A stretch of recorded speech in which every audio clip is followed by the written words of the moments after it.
Hello YouTube, welcome back to the channel. So today I'm going to try and use that jointer sled I made a few videos ago. We have a wedding coming up next weekend for some friends and I'd like to make them a cutting board. So I'm gonna try and use that jig to make some straight pieces. So I went to Windsor Plywood and picked up a few pieces. Got some walnut. I believe this is cherry. And I forget, I bought these a while ago. I forget what this one and this one are. Anyways, some different colors of wood. As you can see, these are rough cut. They're not straight, so I'm going to use that jointer sled to straighten them up a little bit and try and run some strips. I used some practice pieces of wood just to see how that worked, and it works all right. So just can do some different sizes, and then we'll glue them up, and yeah, see how that goes. So I think the first thing I want to do is I don't need to joint like the whole length of it. I'm going to cut these into rough dimensions of how I want the cutting boards. I know for my wife wants one that's really long, and I was thinking just doing a regular size one. I do have a planer. Now the planer is, I think it's 12.5 inches on the opening, so that's as wide as I can make a cutting board. Otherwise I'd have to do in two pieces, glued up, and then there's a chance of it being uneven. So I'll try and stick to that, but I can vary the length, so that's what we'll do. Yeah, so the first thing I'm just going to measure out on the wood there and just make some chop saw, just square it up a little bit, and then I'll square up the edges with the jointer sled. So these are the boards I got here, and the shortest one is just over 4 feet long. So I'm thinking my wife wants to have a really long one, like a really long one. So I think I'm going to cut the first one's at 30 inches, and then that'll give me like 28 inch, oh no, 18 inches on the second one. So the gift one, I think 18 inches. Trying to think, I'm just trying in my head here, maybe 30 inches, that's really long. That's a huge cutting board. So I do need to rough cut it, because I'll square it up afterwards. So obviously these aren't the final dimensions of the cutting board. I will trim it down a little bit as I square it up later. So maybe if I do 28 inches, that's a pretty long cutting board, because it'll final dimension probably be around 26, 27 inches by 12.5 inches lengthwise. Yeah, I think we'll do that. So I'll cut the pieces there at that length, and then we can square them up.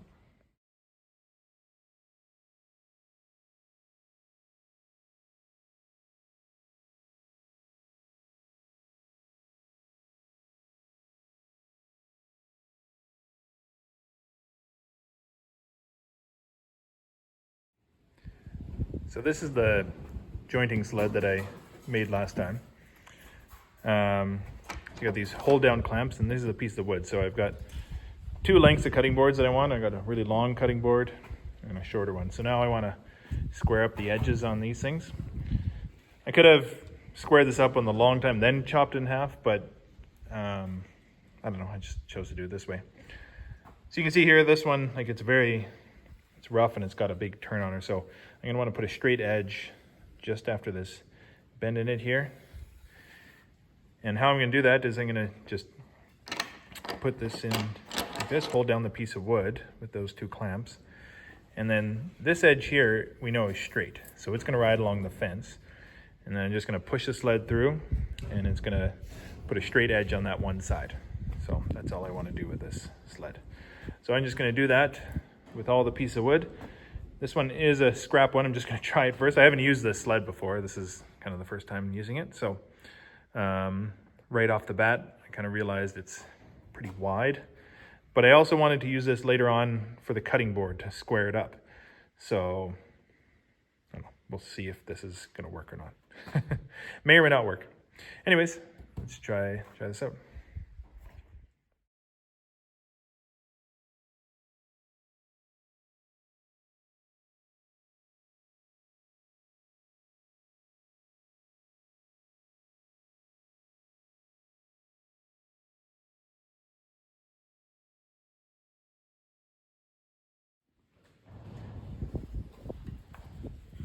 All right, well now all the pieces have a flat edge on them. So, yeah, we can join them a lot easier now. I'd say you did a pretty good job.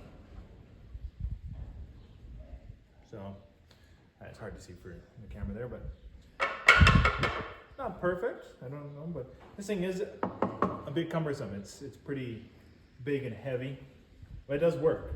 So, I mean, that's what you want. So anyways, now we'll get into cutting some strips off of here. So now this flat edge that we put on here, put against our rip fence, and we can just cut some strips out of this thing. So let's try that. Okay, now we've got the flat edge on one side, so that edge is going to go against your rip fence. And then we're going to just clean up this one edge before we start cutting strips. So I'm just going to knock off the other side, and then we'll have two parallel edges here. All right, now we can decide, well, how thick do we want to make this?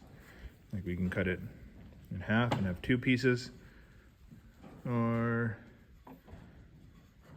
you know, do a couple thin strips and then one thick one.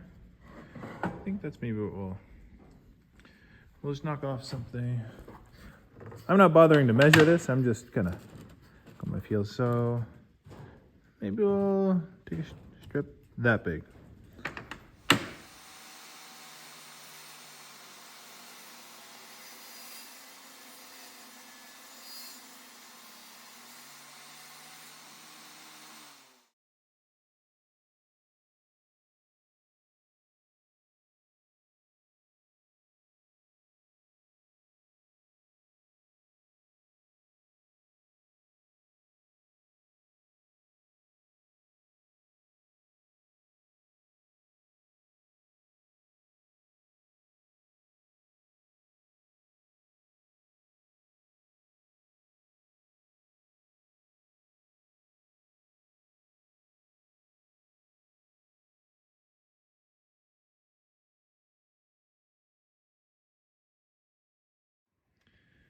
All right, so now we've cut into strips, and we can always make them smaller, or you can, which doesn't want. I don't want to cut too many just yet, just in case, you know, we're liking the bigger look. So now you get to play the game of try and shuffle them around and see what we like more. And this one, the weight has a big knot in the middle, so you know, as you start to cut, there's some stress inside that wood, and it started to pinch the riving knife. So I think that's gonna be a trouble one, because you can see there it's a big gap on it. So I might not use that one for now, because it's going to cause trouble in the glue up. I think it came with this one. I should have marked them before. Yeah, like look at that big gap there. That's not gonna glue up very well, and I think that's the one. Yeah, you see the grains there. So then I cut this one, it changed its shape. So I could, I guess, joint it again to put a straight edge on it. I might have to, but we'll see. The other ones, so this is kind of choose your own adventure. Flip them around, put some light pieces in there. Another one here.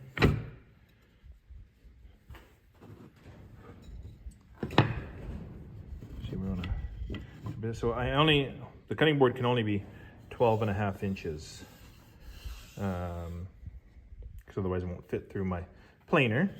So we'll take this one out, swap this one in,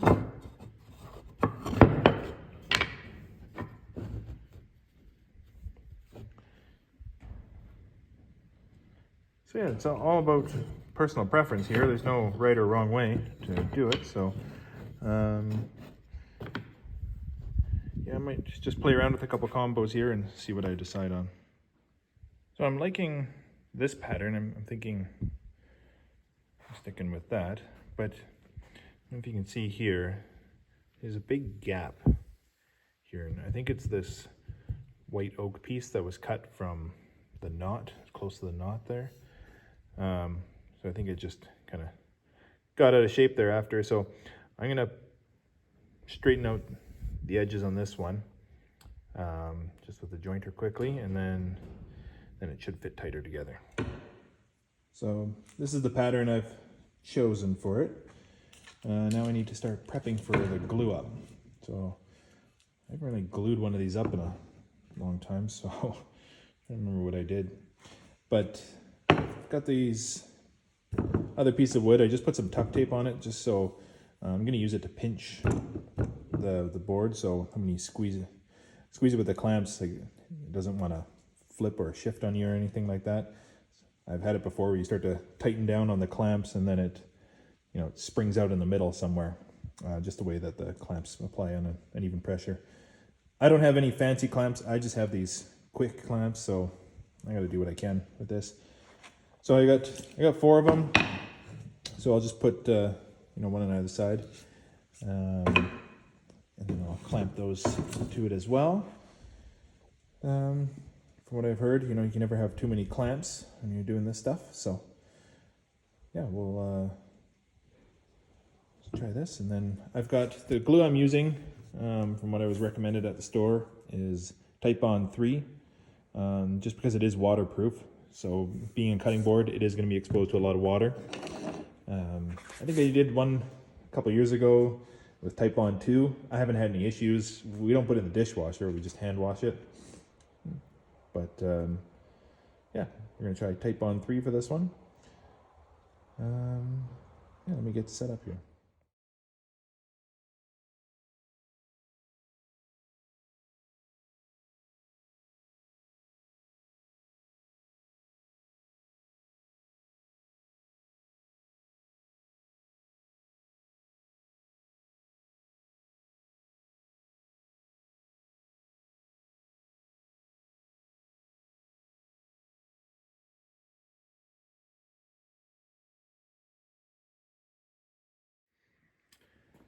Well, this is one of those times I wish I had more clamps. I don't have any big enough to go around this, but I don't know if you saw there in the time lapse, but I glued this end piece. It didn't need to be glued because it was just sticking to the other one. So I had to wipe that off. And then this side here, like, I am going to trim this side down, so I'm less worried about how well those ends stick together, but this side is a little more flush, so I swapped over the clamp from that side to this side just to give it a little more pinch. Yeah, I would like to have one more just at the end here, but I do need to keep these wood clamps. I think they're called pawl boards. I don't know. Anyways, these things from stopping it from springing apart here. And there is one gap in the middle there that I'm a little bit worried about. I think there's a little bit too big of a gap. We'll see how it glues up. I mean, I don't know. We can always rip it right through there a little bit and glue it up again if needed. But that's a worst case scenario, I think. All right, well, we're going to let that dry overnight, and then tomorrow we'll get to sanding. All right, it's the next morning, and the glue is all dried up now, and it is a bit uneven, but that's okay. We'll take it out in the planer. Yeah, let's just take off some clamps, see how it looks.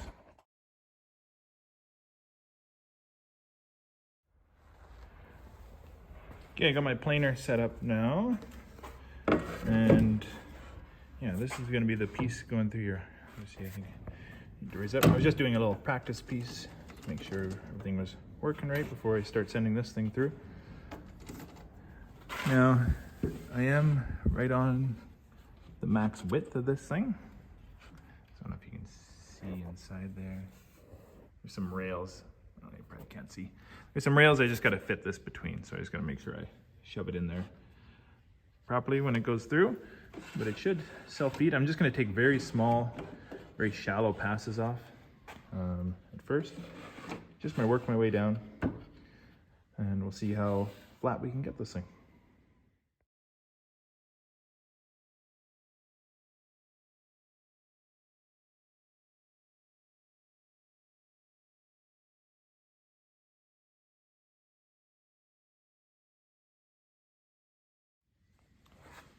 All right, we ran the piece through the planer. Now, I think I need to do a little adjustment on my planer. I can kind of see a little bit of a line here. I don't know if that's what they call snipe or not. It's just a little ridge. I'm pretty sure it'll sand out once I start doing it, but the planer really cleans it up and it's looking great. So I think the next step is we'll just square off the ends here, and then we can get to some sanding. I'm not sure, maybe I need to router the edges first before sanding. I'll think about that. So there's a little crosscut sled I made for my table saw, and there's just I got runners underneath that fit in the grooves in the table saw, and then it just slides forward and back. So you can set the saw blade through the groove. The nice thing is you can see kind of exactly where it's going to cut because there's a groove in the sled itself.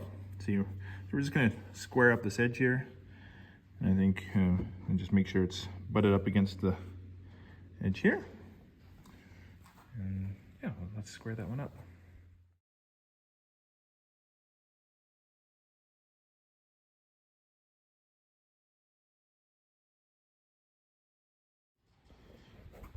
There we go.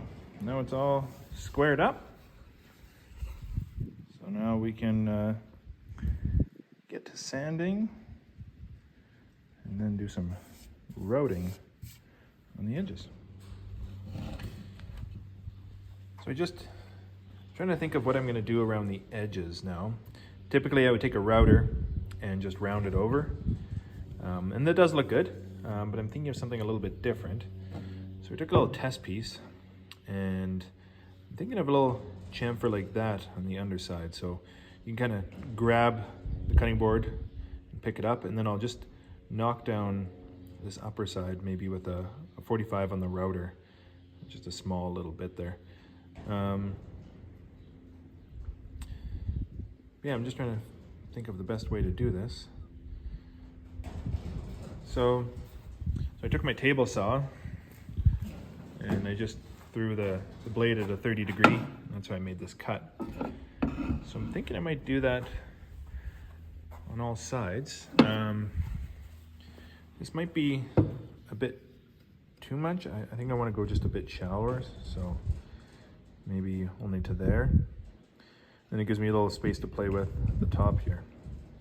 I have to check my router bits and make sure that I have a surface to ride on if I want to knock down this other side. Yeah, I will check. So this is a 45 chamfer with the bearing. So the thing I got to pay attention to is I got to make sure I have enough working space here to run the bearing along. If I don't have enough, then the bearing is going to slip under there. So it might be better for me to do the router first and then cut this chamfer, just so I don't screw it up. I just want to take a little bit, just a small little chamfer there. That's all I want to do. So maybe I'll set up the router, do a little test piece, and then I can do the top side. All right, so here's kind of the profile I've worked out. So I just knocked off a little bit on top with the bigger side on the bottom. So I think that's what I'm going to go with. I think it looks pretty good. We'll see how it looks on the full thing there, but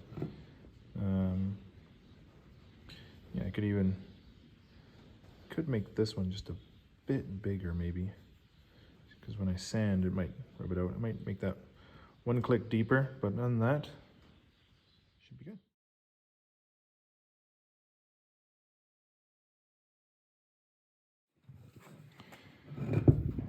Okay, so now we've put that top edge on there. So a little burning around the corners where I slowed down, but I can sand that out a little bit. That looks pretty good. So now it's on to the bottom chamfer. So I'm using that template or the practice piece that I cut out earlier, and put it against the fence to know, where it's going to cut on mine. So I've got a piece against the fence there, and so I'm just going to try and square it up with that, get an idea how much to cut off.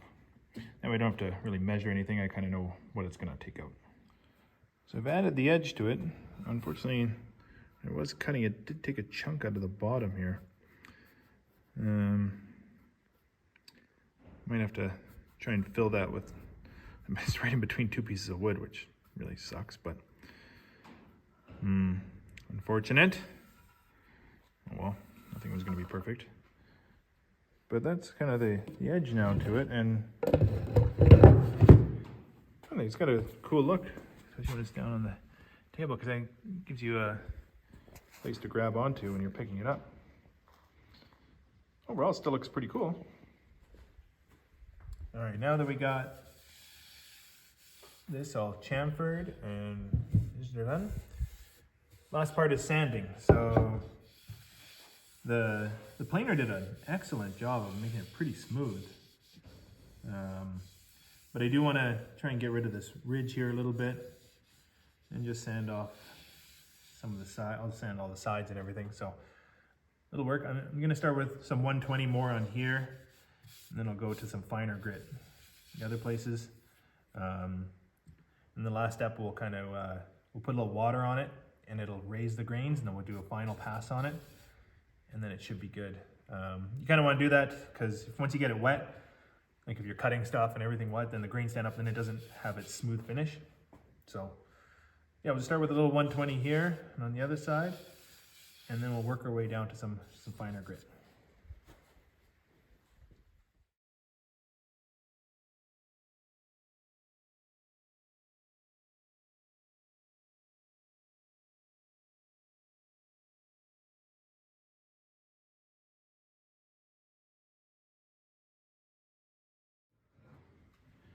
Well, there we go. It's all sanded. It's really smooth now. Adding that little bit of water, like you could feel it gets rough as soon as you put that water on there, and then after you give that final smooth, it is beautiful. So yeah, I like the design a bit. I think it's kind of cool, a little bit different. Last part is to get the oil on there, everything, but my wife is going to do a little wood burning for the wedding gift, so I can't put the oil on there just yet. So I'll have to get a picture of this later after it's done. But for you guys on video, and probably won't notice that it's later. So yeah, I'll come back when I'm adding the oil to it. So here's the final cutting board. I took this butcher block oil and just liberally spread it all around, wiped it in with a paper towel, and just let it soak overnight. And so the other thing I added on the underside here are these little feet. I just got them off Amazon, so I got 4 feet. So now use it there. It's was sticky before, but yeah, just gives you a little easy to grab. And then on the sides here, the little chamfer that I put on the side, it actually makes it easy to pick up. So really like that. And yeah, I think the cutting board really turned out. My wife did the wood burning here for our wedding coming up. So this will be the gift. The other thing that we'll bring attached with the gift is I did get another bottle of this cutting board oil, and I'm just gonna attach it on there as part of the gift. I think that always adds a little something to it. But that's it. So thanks for joining. If you like these types of videos, please hit that subscribe button, and we'll see you in the next video.